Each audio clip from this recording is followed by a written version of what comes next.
Hi, I'm Seamless, and today I want to talk to you about how it is that you can learn to listen to a sound and know how it's made, or at least know how that you would make it.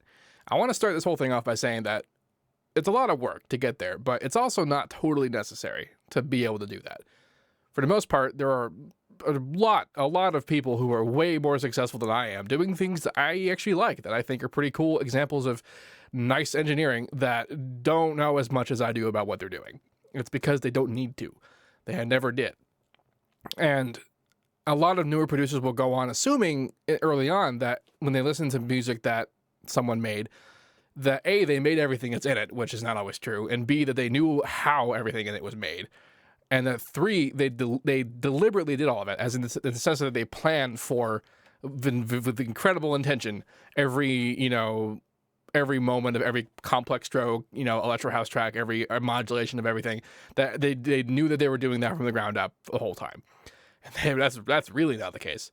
Any track from scratch you've ever seen from me should show you how that goes. But in case you do want to get to the point where you can listen to a sound and reverse engineer it, which you're going to see a whole lot of pretty soon because I'm almost reaching 75,000 subscribers, which means it's almost time for the 75K tutorials, which I'm not going to do until August because I'm doing a lot of lessons. I don't really have time during the day to do 75K tutorials. Although, I'll figure that one out. Anyway, I'll give you basically how you could go about learning to be able to listen to a sound and figure out how it's made. I was going to make a video that I was going to call reverse engineering, which is basically this idea, and there's a little bit of that involved. I mean, still, this is what you're doing, but this is basically sort of an educational guide about what you want to go learn about to sort of get to this point. The basics of it are essentially that you want to learn as much as you can about all the basics of synthesis and what all that sounds like when you use other basics things. So the basics of synthesis, God damn that word. The basics are essentially the four kinds that are there. There's subtractive synthesis, additive synthesis, FM synthesis, and wavetable synthesis. It's kind of like the Y of the group in the vowel sense. And those are the four things that make up pretty much every kind of synthesis there is. And then there's like the effects list and whatever, but those are kind of also involved in mostly subtractive based synthesis, post effects and that kind of stuff. And there's kind of three. I've broken them down into being three primary categories of sort of live effects. There's all kinds of effects you can do with like post editing of audio and like time stretching and chopping and granulizing and that kind of thing. And that's a whole separate deal. But the three primary like audio based effects that are live are basically filters, delay, and compression / distortion. We just call it compression. And that is every kind of effect basically that you're likely to use. Filters are your base are pretty obvious, filters, and it's also equalizers. That's what those are for. That's how they do their business. The delay is essentially how most other effects work. Flangers, phasers, chorus units, those are all delay-based delays in themselves. Reverbs are a kind of delay. They're kind of a bit specialized.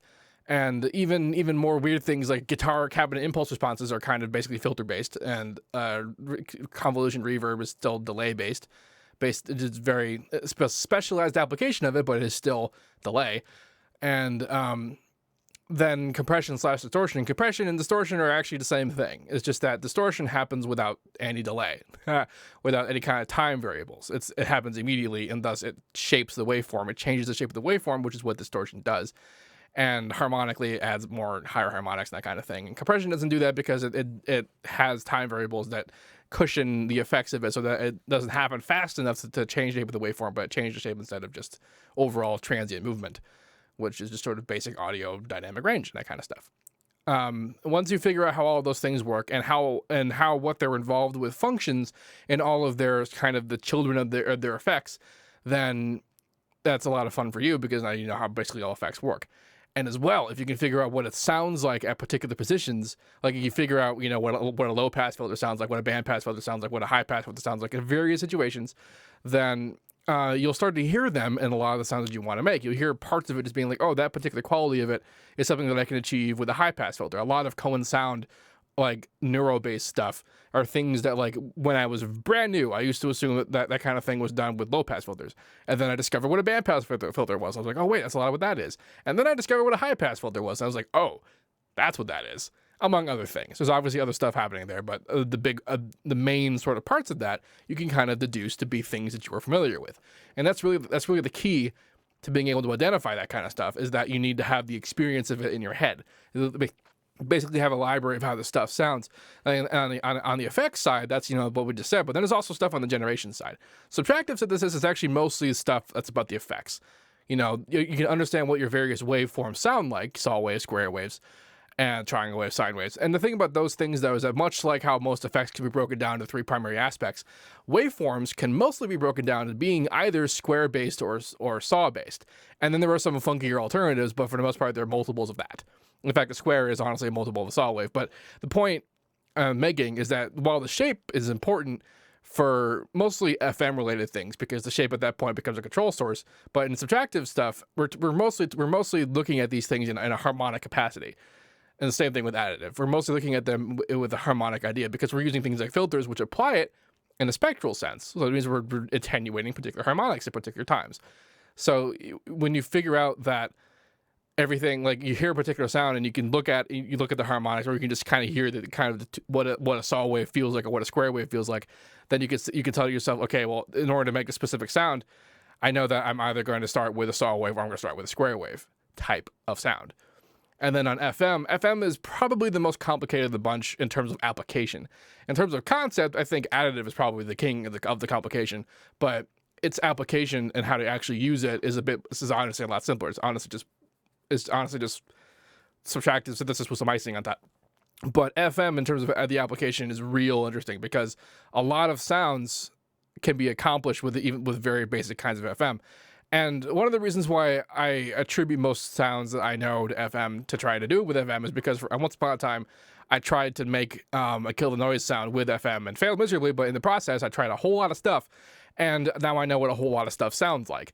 And like I mentioned as well, the concept of the square wave and the saw wave idea, and there's actually ways you can do it with FM to create either saw wave or square wave harmonics. And just real quick, if you FM an oscillator by another oscillator, if that first oscillator is the same pitch as the original oscillator, then that will be saw wave harmonics. But if it's an octave higher than the original oscillator, then it will be square wave harmonics. So there's a lot of some modern kind of like a dubstep-y stuff, like bro step sound design that's based on that concept, which is a lot of fun. But yeah, and then additive synthesis is honestly kind of what I call the future synthesis sound design, because while additive is a concept of something that's actually kind of involved in all kinds of synthesis, it could even be considered the oldest kind of synthesis, because it's based on this idea of building things out of individual harmonics. It's just that not really until recently were you able to really do anything about it, because it's a very process-intensive thing. So now that we're pretty good at it, like it's something that we could take more of advantage of, and that's only really started to come into play with certain producers and sound designers. And as time goes on, I think we'll find a lot more very interesting sound design coming out of the concept of additive synthesis. Wavetable synthesis is kind of like extremely advanced sampling, and it's about the idea of you record a modulation as individual single oscillations of it, and then those are all individual wave files, and then you're crossfading between them to determine what kind of sound you're playing. And there's also other stuff that has to do with just squeezing and pinching and moving and otherwise distorting the waveform that causes it to sound a certain way.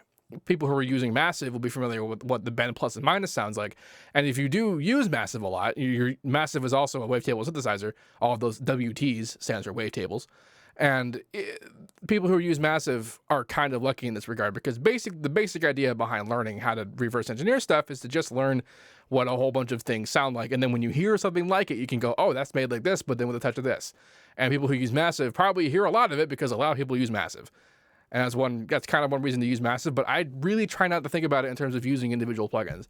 I'm not using Citrus, I'm using FM synthesis. I'm not using Serum, I'm using wavetable synthesis. I'm not using Citrus, I'm using subtractive synthesis, that kind of thing. That's sort of the mindset you really want to be in, so that you're not looking at a particular artist as someone who uses plugin XYZ. They're using synthesis type XABC, I guess, and that kind of thing.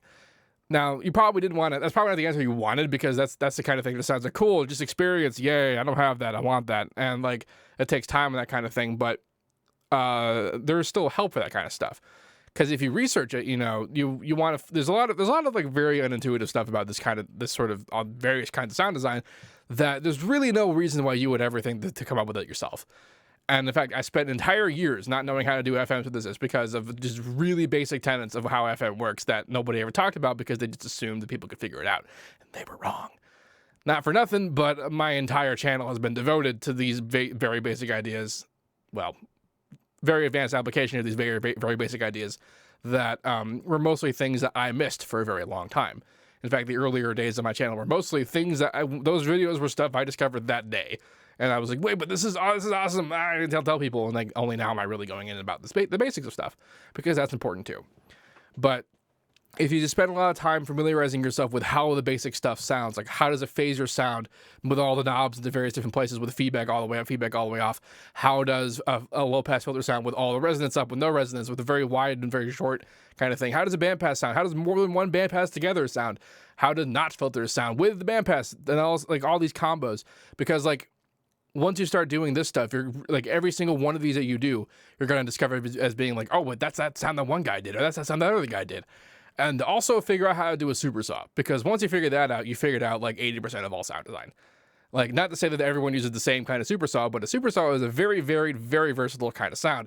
And if you have no idea what that is, I actually have a video in the How to Synth series called Super Saws. So figured go watch that video, and also watch the one on Plux, because I mean, really watch that entire series, because it's basically turning into the basics of synthesis, and that's sort of, I guess, so that's fine, I suppose. But for all the people who have asked how it is that I'm able to listen to something and figure out a way to make it, it's really because at some point I've done a sound that sounds similar enough that I can figure out a way to kind of cajole it to being whatever someone else did. And it's really kind of like, you know, if I know what a square wave that goes down really fast sounds like, and then I know what a phaser sounds like, and then I hear someone who has a square wave that goes down really fast with a phaser, I can hear those two individual things because I know what they individually sound like. And that just opens your world to you, because now you have that lens of experience with which to see what you're doing, I guess, here. And that's really all there is to that. And that's, you know, I've been doing this for a super duper long time. And as well, it's not so much that I'm learning exactly how whoever did it, because like I said, I'm not talking about plugins. So it's very rarely that I'm doing it exactly the way whoever did it first actually did it. But when you hear it, there's that old adage that says, if you have a nail or a hammer, then all your problems look like hammers. If you have a hammer, then all of your problems look like nails, which is to say that while they might not literally be nails, you're still going to try and find a way to use a hammer to solve that problem. And for a while FM synthesis was my hammer, and I tried to find pretty much every way I could think of to do any kind of sound design with FM synthesis, even if that absolutely was not the way that it was originally made. And I found a lot of things that I could do with FM that sounded like what other people did when that wasn't using FM at all, which is pretty cool, until you realize that what I was doing was just infinitely more complicated than what ended up just being two sine waves and distortion. So that that's something that like you need to remember as well, is that not to get too caught up on one particular kind of synthesis. And, you know, combo them with all the various effects that we discussed and that kind of thing. Just mash shit together for a while. Like, I honestly would suggest to try, like, actually to give up on, like, recreating stuff for a while and just do things. And then eventually you'll go in a haze of just doing stuff for a while. And then you come out of that and listen to some songs that used to bug the shit out of you because you had no idea how to make. And it'll suddenly be a lot simpler. Because, honestly, it always was. Yeah. So that's basically what I've been doing. And, like, the whole reason I did that is because I wanted to be in a position where I can make anything I wanted with anything I had, anywhere I was. And I don't think I'm ever really going to truly succeed at doing that, because there's always going to be something that someone else does that I just have no idea what it is. But, like, I'm not nearly as mystified by stuff as I was, 8 years ago when I was a noob. But I don't actually think it'll take you 11 years to get to where I am now, because not only is there more information available, but there's also way cooler things available, like in terms of tools that we can use for these kinds of synthesis. Like, FM8 is cool and all, and people use it a lot, but it's just not as good as Citrus. And I guess Citrus has been around since 2004, so it's not really a good example. But Harmer as well is a lot better than, I can't even think of any other additive synth that had that kind of control ever. Like, Citrus, honestly, was probably the best case for additive synthesis before Harmer came around. Like, there's Alchemy, there's Morphine, Razor, I think did come out before Harmer, and I don't even know if there was others, but like none of them come close to being able to let you do the amount of things that Harmer does.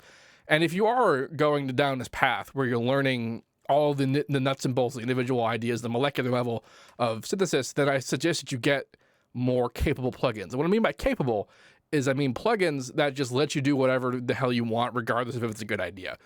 And by good idea, I invite you to compare, for example, Native Instruments Razor and ImageLine's Harmor. Razor is designed from the get-go to pretty much sound good with not a lot of effort. And there's nothing wrong with that. There's nothing wrong with that whatsoever. It does make some pretty sweet sounds. And it's got some buttons, it's got modes, and it's got movements, and you can do a great number of things that are just pretty cool. But there is a limit, and you will very much run into it pretty fast. And compared to Harmor is not really as helpful in terms of just getting you to a place where things sound good. But they do give you pretty much every kind of control you want over the power that you want to have over the kind of synthesis. So it's a lot deeper and allows you to do way more with it than you could ever do with Razor.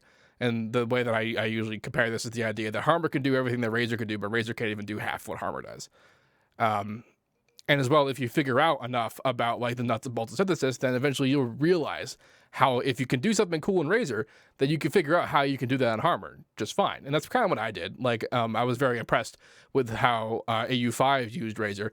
And so I was like, there must be something in this Razor business. And I went to go look at Razor and kind of move some things. I'm kind of like, okay, cool. That's actually really neat. I never thought to do that. Now I know what that's doing. I'm gonna go do that in Harmor.